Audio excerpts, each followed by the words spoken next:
Hello students, let's come up with a new version of the physics class. In this way, I will not seek backwards. Okay, blackboard नहीं होगा. जो भी होगा आमने सामने होगा. एकदम सामने देख के बात करेंगे, सामने देख के सम सॉल्व करेंगे. जो भी डाउट होगा हम लोग लिख लेंगे. We will discuss. Okay. So क्या करेंगे सर? एनसीईआरटी को एक नया अंदाज में सॉल्व करेंगे. हर एक क्वेश्चन को सॉल्व करेंगे, हर एक चीज को समझेंगे, कैसे हर एक कॉन्सेप्ट को इजीली हम लोग अप्लाई कर सकते हैं सम्स में, ये देखेंगे. और सबसे बड़ी बात क्या है, हर एक क्वेश्चंस को कितना कम टाइम में तुम कर सकते हो, ये चैलेंज रहेगा. ओके, सो शुरू करते हैं एनसीईआरटी का पहला sum of motion in a straight line. चलो सर एक बार क्वेश्चन को देख लेते हैं. So what we have in the question, in the question तुम्हें क्या दिया हुआ है कि which of the following is an example of a motion where the body is considered as approximately a point object. Okay, so तुम्हारा option में क्या है सर? ऑप्शन में है एक railway carriage, okay, is moving on a track without jerk, okay, from one station to the other. ये एक पहला ऑप्शन है. दूसरा ऑप्शन है एक monkey is sitting on a man riding on a cycle moving in a circular path. ये वाला है. तीसरा क्या है? A ball spinning on the ground and hitting the bat. Okay. चौथा ऑप्शन क्या है? A tumbling beaker has slipped off the table. A tumbling beaker has slipped off the table. अब सर करते हैं सॉल्यूशन. सर पहला वाला option, sir पहला वाला ऑप्शन क्या था? एक रेलवे ट्रैक. और सोचो ये है तुम्हारा दो स्टेशन, ये है स्टेशन ए और ये है तुम्हारा स्टेशन बी. अब सर पॉइंट ऑब्जेक्ट के बारे में हम लोग बात करेंगे. When we can say the object is considerably very small. अब देखो ट्रेन का लेंथ क्या होता है सर? एक मैक्सिमम ट्रेन का लेंथ आपका क्या हो सकता है सर? 200 metre, 300 metre. पर दोनों रेलवे स्टेशन के बीच गैप क्या होगा? दोनों रेलवे स्टेशन के बीच गैप अप्रोक्सीमेटली तुम्हारा 4 से 5 किलोमीटर होगा. मतलब ये होगा तुम्हारा दो रेलवे स्टेशन के बीच 4 किलोमीटर और 5 किलोमीटर. और सिर्फ ये भी नहीं, और रेलवे ट्रैक मूव कर रहा है विदाउट अ जर्क. ये एक सिंपल एक चीज है, मैं लिख रहा हूं विदाउट जर्क. इसका मतलब क्या है?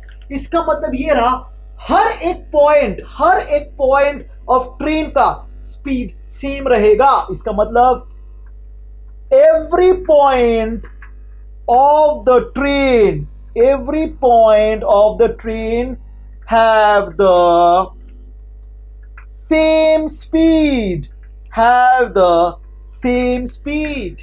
खतरनाक चीज है ये, इसको याद रखो. मोशन इन 1D में हम उसी ऑब्जेक्ट को पॉइंट ऑब्जेक्ट तभी बोल सकते हैं जब हर एक पॉइंट का स्पीड सेम रहेगा, तभी हम उस ऑब्जेक्ट को पॉइंट ऑब्जेक्ट के हिसाब से बोल सकते हैं. बढ़िया है sir. So sir in this first case, yes, in this first case train को हम लोग कंसिडर कर सकते एज अ पॉइंट ऑब्जेक्ट, या as a point object, but not for calculating the sums calculate करने के लिए नहीं. बस ये से यहां तक का मोशन को हम लोग एज्यूम कर सकते as a point object. Now वो जो एक कॉन्सेप्ट होता है ना, दोनों ट्रेन क्रॉस ओवर करेंगे, उसमें तुम नहीं कर सकते हो, उसमें अलग चीज है. इसमें ये ऑल कॉन्सेप्ट है. चलो अब आते ऑप्शन नंबर 2 पे. सर क्या दिया हुआ है 2 पे कि सर एक मंकी एक आदमी के ऊपर बैठा हुआ है और वो एक सर्कुलर पाथ में मूव कर रहा है. चलो एक बार ड्रॉ करके देख लेते हैं. सर ये हुआ तुम्हारा सर्कुलर पाथ, ध्यान से देखो. ये हुआ वो आदमी और इसके ऊपर बैठा हुआ है मंकी. सर क्या करेंगे सर? इसमें क्या करेंगे सर? अगर तुम सर्कुलर पाथ में मूव कर रहे हो यूनिफॉर्मली, अगर सबका स्पीड अलग अलग होगा, सबका स्पीड अगर अलग अलग होगा, तो बॉडी या फिर मंकी छूट जाएगा या फिर मंकी ऑब्जेक्ट से अलग हो जाएगा. सो इसका मतलब क्या हुआ sir? Every point on the monkey must have the same speed. एक सिंपल सा सर एक और एग्जाम्पल कर लेते हैं. सर कैसा एग्जाम्पल? सोचो तुम्हारे पास एक ब्लॉक है जो मूव कर रहा है स्पीड यू से. अगर ये वाला छोटा सा पोर्शन यू से मूव करेगा और ये वाला छोटा सा पोर्शन यू डैश से मूव करेगा। अगर दोनों का स्पीड अलग होगा तो क्या हो सकता है, दोनों अलग हो सकता है या फिर दोनों कंप्रेस्ड हो सकता है। तो पॉइंट ऑब्जेक्ट हम इसको बोल नहीं सकते। बट अगर एक ही कंप्लीट ब्लॉक ये पूरा मूव कर रहा है तुम्हारा स्पीड यू से, हर एक पॉइंट स्पीड यू से मूव कर रहे, तभी हम इसको एक पॉइंट ऑब्जेक्ट के हिसाब से बोल सकते हैं। ये हुआ तुम्हारा एक ब्यूटीफुल सा फंडा। सो यहां पर क्या हुआ, यस सर मंकी उसके ऊपर है और एक साथ मूव करे तो yes we can consider monkey as a point object. ये था तुम्हारा ऑप्शन 2। अब सर यहीं पर कर लेते सर ऑप्शन 3। सर एकदम इजी है सर, बॉल स्पिन कर रहे sir, yes now this is a beautiful concept. Sir ये वाला कॉन्सेप्ट हम लोग बाद में करेंगे। नाउ देखो स्पिनिंग बॉल का मतलब क्या हुआ, spinning ball sir, spinning ball इस ग्राउंड पे हिट करेंगे, टर्न कर रहे हैं सर। स्पिनिंग बॉल का हर एक पॉइंट का वेलोसिटी अलग है यार। ये कॉन्सेप्ट हम लोग क्या करेंगे, रोटेशनल मोशन में करेंगे। रोटेशनल मोशन क्या हुआ स्पिनिंग बॉल का, सर देखो मैं एक छोटा सा स्टाइल बता रहा हूं। इस पॉइंट का अगर v1 होता है, इस पॉइंट का अगर v1 होता है सर, दूसरा पॉइंट का वेलोसिटी v2 होगा और यहां पर एक घूमेगा ओमेगा से डाउन। सर ये अभी हम लोग छोटे हैं, ये जानने की जरूरत ही नहीं है। बस याद रखो बॉल अगर स्पिन कर रहा है तो हर एक पॉइंट का वेलोसिटी अलग अलग हो जाता है।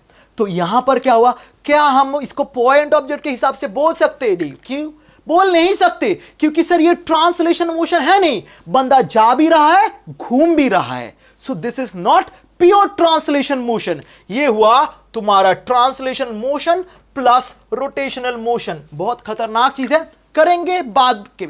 सो ये वाला बॉल को हम लोग पॉइंट ऑब्जेक्ट पकड़ नहीं सकते, इसको हमें रिजिड बॉडी ही पकड़ना पड़ेगा। ओके सो तीसरा वाला ऑप्शन नहीं हो सकता है। अब आ रहे सर वही सर आ रहे सर टम्बलिंग बिकर। सर ये टम्बलिंग बिकर का केस एकदम नीचे कर लेते हैं। देखो ये सब चीज तुम्हें अभी जानने की जरूरत नहीं, बस इतना याद रखो सर एक है टेबल बिकर टम्बल कर रहे हैं। सर मैं उसका ये वाला डायग्राम दिखा रहा हूं। देखो बीकर यहां पर है, बीकर यहां पर है, तो क्या हो गया सर, ये भी एक देखो रोटेशनल मोशन जैसा है। ये देखो रोटेशनल मोशन, यहां पर जो बंदा है इसका वेलोसिटी 0 है, पर यहां पर जो पॉइंट है उसका वेलोसिटी नॉट इक्वल टू 0 है, अलग अलग हो गया। तो तुम इसको पॉइंट ऑब्जेक्ट के हिसाब से बोल नहीं सकते। ये अभी हम लोग के टॉपिक के बाहर है क्योंकि हम लोग रोटेशनल मोशन पढ़े नहीं, बस जानने के लिए ये काफी है। सो ये था तुम्हारा पहला वाला क्वेश्चन एनसीईआरटी का, जो कि एकदम बढ़िया है, कंसेप्चुअल है। हालांकि ऐसा क्वेश्चन मैंने कभी देखा नहीं, but yes this is a good conceptual question. Okay, I hope you have got this thing. Now let's proceed on to the next concept और क्वेश्चन नंबर 2।